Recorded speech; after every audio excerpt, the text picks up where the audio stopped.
saya Claudio. Sekarang saya akan menjelaskan tentang Aufklärung. Latar belakang Aufklärung yang pertama yaitu terjadinya perdebatan sengit antara akal dan iman. Yang kedua, ada pemaksaan mengikuti doktrin yang telah dikeluarkan oleh gereja dan dogma-dogmanya. Yang ketiga, ada pemaksaan untuk melupakan akan kebudayaan mereka yang dulu, yaitu seperti kebudayaan Romawi dan Yunani. Dan selanjutnya ada perkembangannya. Yang pertama, pencerahan di Jerman. Yang menjadi pusat perhatian Jerman adalah etikanya. Yang kedua, pencerahan di Prancis. Pada abad ke-18, filsafat di Prancis menimba gagasan Inggris. Dan selanjutnya, pengaruh Aufklärung di dunia. Yang pertama, membawa perubahan pola pikir manusia. Yang kedua, banyak tokoh aliran yang menyuarakan pendapatnya. Yang ketiga, penyebaran luas ilmu pengetahuan. Dan selanjutnya, pengaruh Aufklärung bagi Indonesia adalah terjadinya politik etis yang akan melahirkan generasi yang siap menjadi pos industri Belanda di Indonesia. Dan hal ini juga dapat menguntungkan Belanda dalam memperkerjakan tenaga terdidik dan murah dalam pembayaran. Politik etis yang terjadi dari edukasi, irigasi, serta emigrasi. Dan aliran yang muncul akibat Aufklärung, yang pertama ada rasionalisme. Rasionalisme atau gerakan rasionalisme itu adalah doktrin filsafat yang menyatakan bahwa kebenaran haruslah ditentukan atau didapatkan melalui pembuktian, logika, analisis yang berdasarkan fakta, bukan berasal dari pengalaman. Yang kedua ada empirisme. Empirisme itu suatu aliran dalam filsafat yang menyatakan bahwa semua pengetahuan berasal dari pengalaman manusia. Yang ketiga ada idealisme. Idealisme adalah sebuah istilah yang digunakan pertama kali di dunia dalam dunia filsafat oleh Leibniz pada awal abad 18. Ia menerapkan istilah ini pada pemikiran Plato, seraya memperlawankan dengan materialisme Epikuros. Yang keempat ada positifisme, dan yang kelima ada Kantianisme.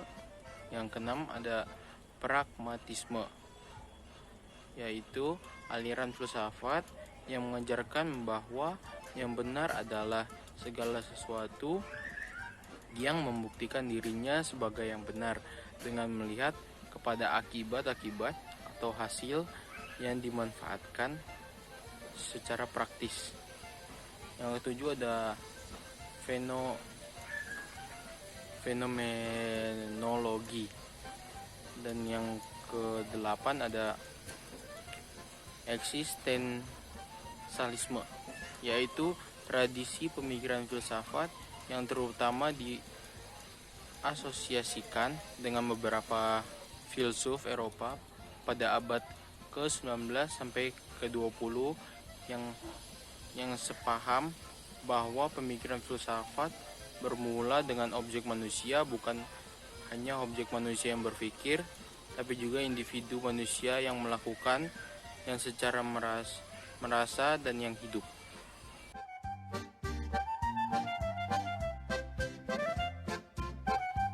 Ahí, Slaya, Hagan, Mendelasian, Delan, Ronon,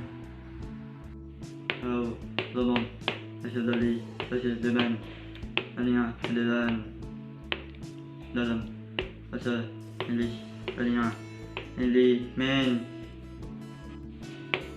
Dali, Ronon, Padala, Borgo, Masa, Dimana, Dali, masa kegelapan dengan mulai optimis, manggo dalam pemikiran dan iman, peneluan dan teknologi.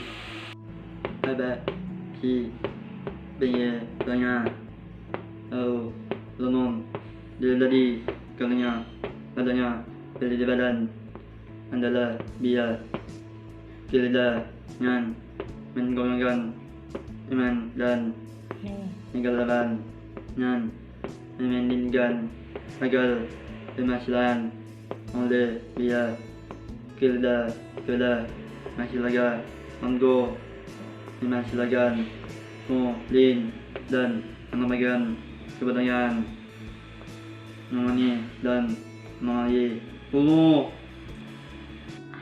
kego lanon kego dari English bagon panggilan iya non Pintar.